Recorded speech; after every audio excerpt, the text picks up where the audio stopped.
အားလုံးပဲမင်္ဂလာပါကျွန်တော်အခုဒီဗီဒီယိုမှာတော့ဗာမြောက်ပေးသွားမှာလဲဆိုတော့ကျွန်တော်ဒီကွန်ပျူတာမှာပေါ့နော်ကျွန်တော်ဒီကွန်ပျူတာမှာကျွန်တော်ဒီ software တွေinstall ထည့်တွန်းထားတယ်ပေါ့နော် install လုပ်ပြီးတွန်းထားတယ်အဲ့ဒါတွေကိုကိုကတစ်ချိန်ချိန်မှမလိုအပ်တော့ဘူးဒါမှမဟုတ်ရှင်ကျွန်တော်တို့ဒီဘယ်လိုရမလဲကျွန်တော်ဒီကွန်ပျူတာမှာ store တွေကိုပေါ့နော်ကျွန်တော်ဒီshort နေတဲ့အခါမျိုးတွေမှာဆိုရင်ကျွန်တော်မလိုအပ်တဲ့ software တွေကိုဖြုတ်ချတာမျိုးတွေရှိရပေါ့နော်အဲ့ဒါမျိုးဆိုရင်ကျွန်တော်ဒီဘယ်လိုဖြုတ်ချရမလဲဆိုတာကိုမျှပေးတော့မှာဖြစ်ပါတယ်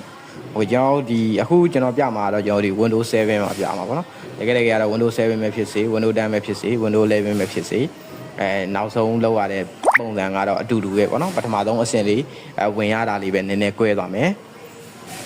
โอเคအဲ့တော့ကျွန်တော်စလိုက်မယ်ပေါ့နော်စလိုက်မယ်ဆိုတော့ကျွန်တော်ပထမဆုံး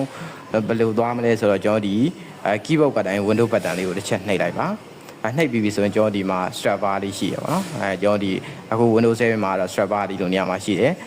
ကျွန်တော်ဒီ Windows 10မှာတော့ကျွန်တော်ဒီ task bar ပေါ့နော်ကျွန်တော်ဒီ Windows button ရဲ့ဘေးလေးမှာရှိနေမှာဖြစ်ပါတယ်โอเคအဲ့တော့ကျွန်တော်ဒီ strapper မှာပါရှားမလဲဆိုတော့ကျွန်တော်ဒီ control ဘန်နဲ့ဆိုပြီးတော့ရိုက်ရှာမှာဖြစ်ပါတယ် CONTROL control ဘန်နဲ့โอเคဒါမျိုးလေးပေါ့နော်ကျွန်တော်ဒီ control ဘန်နဲ့ဆိုတော့ပေါ်လာမှာဖြစ်ပါတယ်control ဘန်နဲ့တွေကိုတစ်ချက်ဝင်လိုက်ပါโอเคဝင်လိုက်ပြီဆိုလို့ရှိရင်တော့ကျွန်တော်ဒီအခုလိုမျိုးတွေ့နေရတာမျိုးလဲရှိကောင်းရှိမယ်ပေါ့နော်နောက်တစ်ခုကကျွန်တော်ဒီ category မှာကျွန်တော်ဒီ view ဘိုင်မှာပေါ့နော် category မဟုတ်ဘဲနဲ့ကျွန်တော်ဒီ large icon တို့ small icon တို့ဖြစ်နေရမျိုးတွေလည်းဖြစ်ရင်ဖြစ်မယ်ပေါ့နော်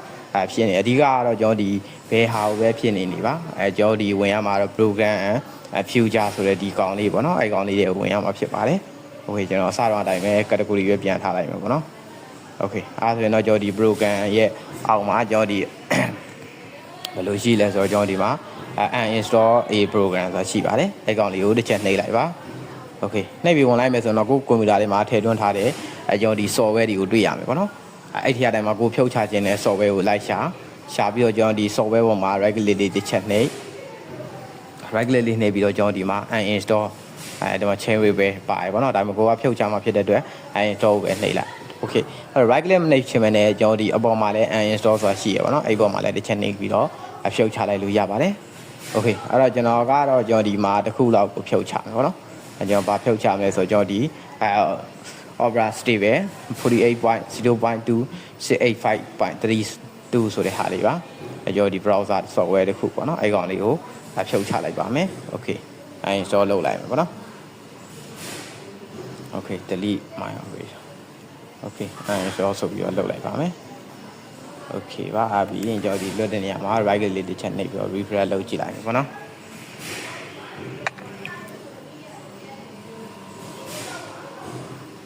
โอเคပါကျန်တဲ့ဟာတွေလည်းဖြုတ်ချခြင်းနဲ့ဆိုရင်လုပ်ပဲပေါ့နော်ကျွန်တော်ဒီရန်လက်ကိုလည်းတစ်ချက်ဖြုတ်ချလိုက်မယ်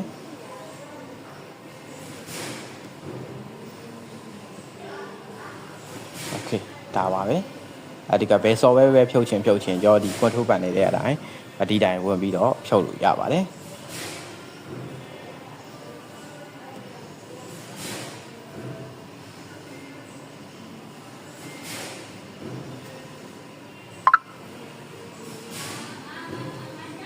โอเคပါဒါဆိုရင်ကျွန်တော်ဒီမှာကျွန်တော်ဖြုတ်ချလိုက်တာကြီးအကုန်လုံးပြုတ်သွားပြီပေါ့နော်ကျန်တဲ့ဟာတွေလည်းကျွန်တော်တကယ်လို့ဖြုတ်ချင်တယ်ဆိုရင်လိုက်ပြီးတော့ဖြုတ်လိုက်ရုံပါပဲโอเคဒါတော့ဆိုလို့ရှိရင်တော့ကျွန်တော်ဒီဗီဒီယိုကြည့်နေတဲ့သူတွေအနေနဲ့အချိန်တိုအတွင်းလေးမှာကျွန်တော်ဒီအခုဒီ software တွေကိုဖြုတ်ချတဲ့နည်းလမ်းကိုမှတ်မိကြလိမ့်မယ်